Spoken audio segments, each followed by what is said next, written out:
إيوا خوتي ديما نعاودلكم قصتي بحال شي خرافة، كيفاش وصلت لواحد الدرجة حتى شديت راجلي وبقيت وقتلات العصا، صلحتو صلخة حاشاكم ديال الكلاب، تبعوا معايا التفاصيل وغتعرفوا واش الحق فيا ولا فيه. غنبدا لكم قصتي خوتي من الأول. أنا بنت عادية، بنت مغربية، عشت في أسرة بسيطة ما عندناش وما خصناش، ولكن كانت عندي الشغف للقراية وبغيت نوصل بأي طريقة. ما كنتش كنتفلا كي كاع البنات وكنعيش المراهقة بحال البنات، كنت مرجلة من صغري، كانت عندي واحد الفورمة بحال ديال الولاد، كنت باغا نقرا ونتوظف ونعاون والديا وحتى أنا نشري داري ونشري طونوبيلتي ونكون مستقلة بحياتي. هادي فكرة سبحان الله العظيم من الصغر وهي كتراودني، وكان الأب ديالي ديما كيقول لي انتي راه ماشي عندي بنت في الدار، راكي عندي راجل. وفعلا ما كانش فيه حس الأنوثة نهائيا، كنت مرجلة، كنت كندير راسي بحال شي ولد، ما كاينش اللي كيتصار عليا ولا كيجيب التصار عليا ولا كيهضر معايا نهائيا، لحقاش كنت فارضة شخصيتي في المجتمع ديالنا. وخوتي ما كدبش عليكم، قريت مزيان وكتجيب نقاط زوينين، والآباء ديالي كانوا مفتخرين بيا، خصوصا الأب ديالي كان كيفتخر بيا قدام العائلة وقدام صحابو، وكنت ديما الحمد لله محمرة لي وجهي، ديما كنجيب نقاط زوينين وكنجيب جوائز، كنت كنجي أنا الأولى في القسم. المهم لحق الباك، قريت في الباك خديتو الحمد لله موسيو، وليت كندفع، وليت كندفع في خدامي، ما بقيتش باغا نضيع وقتي في لافاك ولا ندير هكا مثلا هكا ديستيا ولا شي ديبلوم. قلت علاش من الباك نخدم نيشان، هادي الفكرة اللي كانت عندي، لحقاش كنشوف الولاد والبنات ديما كيقراو في لافاك أو ديستيا كيشدو الدبلومات وكيجلسو في الدار. قلت علاش غنضيع واحد 3 سنين ولا 4 سنين من حياتي، هادوك 3 سنين ولا 4 سنين ندخل نخدم فيها نيشان، خصوصا جيت تبارك الله 17 الباك. المهم دفعت في بزاف لخدامي، عيطات لي واحد الخدمة لي زوينة بزاف، وهو أنني نخدم واحد مسؤولة بواحد الشركة، واحد الشركة اللي معروفة ولا داعي لي ديك الاسم. المهم شديت منصب زوين وشديت بلاصة زوينة وشديت حتى صالير زوين لا بأس به. في البدايات ديالي كنت نتخلص بواحد الخاصة اللي زوينة بزاف اللي أغلبية الموظفين في المغرب ما كيتخلصوهاش. المهم خوت بديت الخدمة ديالي وليت كنشد داك الصالير ديالي كنحط بيه شوية وكنعطي لوالديا شوية وكنصرف على راسي شوية. المهم مرة ديال الزمان، وانا بالطبع ديالي ما كندير لا علاقات، ما كنتصاحب لا مع بنات لا مع ولاد، كان نيشان كنمشي للدار، كنمشي للخدمة ومن الخدمة للدار ومن الدار للخدمة. إوا خوتي حتى غنتلاقى بصاحب دعوتي كيما كنقولو براجلي، تلاقيت أنا وياه تلاقينا غير صدفة تا هو خدام خدمة زوينة. قلت لي شوف أنا نهار الأول شرطت لي، قلت لي أنا ما كيعجبني لا الخروج لا ندرج لا حتى شي حاجة، ما كيعجبنيش التفل ديال التصاحب ونخرجو ندورو في الزناقة ونخيطو الدروبة، إلا عجبتك ولد الناس وبغيتيني أجي خطبني من دارنا. كنت قاصحة معاه في الأول وكنت جدية، إنسانة ما جيتو الصراحة، كيقولوا المثل قاصح أحسن من الكداب. المهم السيد فاش خصحت معاه في الأول صافي راجع، مشى لواحد مدة تقريبا واحد شهرين عاد رجع عندي، قال لي حتى فكرت مزيان وشتك راقبتك وشت إنسان ما داخل ناسك راسك ومعقولة، أنا نجيب دارنا ونجي نخطبك. لحقاش هو دارهم فواحد المدينة بعيدة على دارنا، إيه دارو معنا ربيتها جاب دارهم خطبوني، درت أنا وياه واحد الخطبة على خمة الحال، ما خسرش فيها الفلوس بزاف، أنا منك النوع اللي زكرامة مكدبش عليكم، يعني ماشي زكرامة على داك أقصى حد، ولكن مكنبغيش نضيع فلوس في الخون خاون. وندوزو كيما معانا صافي حددنا وقتاش العرس، ما درناش العرس، درنا غير صدقة حفلة قليلة، على أساس أنا قلت لكم ما كنبغيش نضيع الفلوس بزاف وما كنبغيش نخسر فلوسي بالخوان خاوي. أنا بالنسبة لي العرس وداك التخربيق ديال النقافات والعمارية والدفوع داكشي غير تخربيق ومضيعة للفلوس. درنا حفلة على قد الحال، جبنا غير المقربين والعائلة القريبة لي بزاف صافي وعائلتو، ودرنا حك الحفيرة ورحك الدار.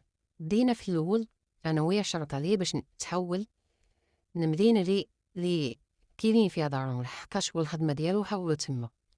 أنا في الأول لقيت صعوبات وطلبت من الشريك أنني نمشي لهاديك المدينة الفرع اللي عندو في هاديك المدينة نخدم فيه.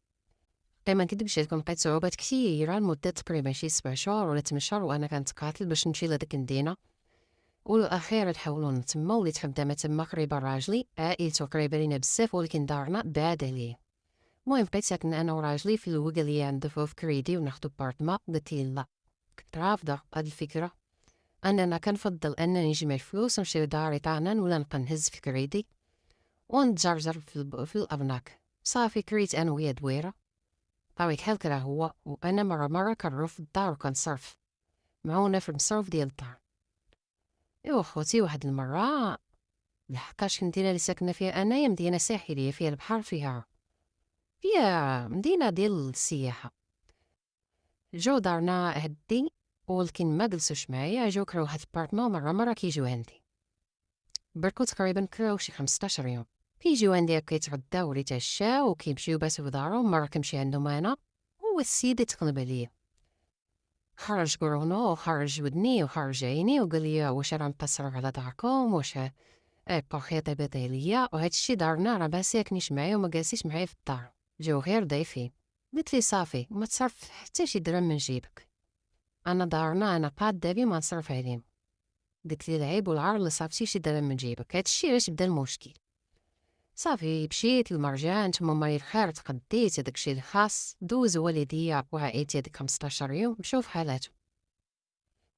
عائلتو قريبة لينا بزاف، تا هما كيجيو مرة يديرو كسكراد، مرة يتغداو مرة هادي. واحد النهار عيطلي وقال لي راه مي وختي راه جايين يتغداو معاك.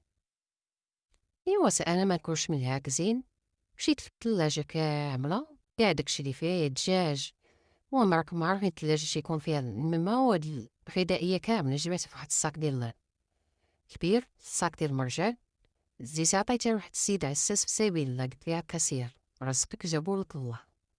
بقى داك السيد مسكين كيدعي معايا الله يسهل عليك بنتي، الله يرحم لك الوالدين. صافي طلعت جمعت الدار، نقيت حالتي قديت حالتي حيت انا كنخرج من الخدمه مع ديك تقريبا وحده ونص جوج، بقيت جالسه في الدار بحال شي ضيفه، بحال انا اللي غادا ضيفه عندهم. جاو الناس جالسين بقاو جالسين راه كان كي كنهضر معاهم، كنضحك ودايره براسي ما فاهمه حتى لعبه. ايوا خوتي درت راسي راه ما كنعرف حتى شي حاجه، ما درت لا غدا لا كسكور لا حتى شي حاجه، بقاو جالسين معايا حتى جا هو مع تقريبا مع ديك 4 العشيه. فاش جات في الكوزينه كيطرطو في الكوكوط قال لي واش درتي شي غدا، قلت ليه ما درت حتى شي حاجه. قال لي واش مو تغدات، قلت ليه لا بدا والو. قال لي علمتي قلت لك راه يجيو يتغداو، قلت ليه لا، قلت ليه ما عندي والو في الدار، ما عنديش تقدري واش تقديتي ليا. قال لي لا، علاش انت ما ديباريش من عندك، علاش داركم فاش كانوا تيجيو كنتي كطيبي لي ما كلشي، علاش انا فاش جات مو اختي باش تغداو معاك ما درتيش ليهم هذا. صافي مشيت انا جلست مع مو اختو، السيد جا عندي الصالون بركي عرعر وبركتي هرز تيقف الطوابل، استفزني. وانا ما نكونش من هاك زين اخوتي، مشيت نيشان للبوطه، حيت هداك التيو ديالها شديت واش ناقص عليه وبرك نعطيه، كنعطيه بالتيو مو كتجر اختو كتجر، عاوتاني بقيت نعطيه بالتيو تنعطيه حتى كله تزوخ. كيحاول يحيد ليا التيو ولكن انا غلبت عليه، لحقاش البنيه ديالي بحال ديال شي راجل. غلبت عليه، جبات حوايجي وقلت لبابا الحباب دابا حاليا خوتي انا وياه في المحاكم نتلمخو. وهذا هو السبب الرئيسي علاش فاش جاو عائلتي قال لي انا ما صرف معك حتى شي ريال، وفاش جاو عائلتو بغاني انا نوكلهم ونصرف عليهم، لحقاش هو اللي بدا. وانا اليوم تفاجأت ليكم نعاود لكم قصتي وبغيتكم تحكموا كامل بالحق. شكون اللي ظالم في هاد القصه هادي؟ واش يستاهل هذاك القطه ديال العصا ديكلا ولا انا ظلمتو؟ لحقاش انا انسانه ما كنحمش الظلم وما كنحمش اللي يحقرني ولا يظلمني. عطيت قتله ديال العصا ومو حلفات فيا وقالت لي لا بقيتي مزوج بيها راك ماشي راجل. المهم انا ما كدبش عليكم، السيد خرجي من خاطري فاش دار معايا ديك الحسابات ديال والو ما حملتوش. ايوا بغيتكم كاملين يتحكموا بالحق، واش انا ظلمت ولا كنت متسرعه في هادشي اللي درت، ولا هو اللي خاصو ياكل نيت هذاك القتله ديال العصا ويعرف العيالات علاش قادين. ايوا خوتي هادي قصتي، شكرا لكم وصباح انا وخليتكم بالله.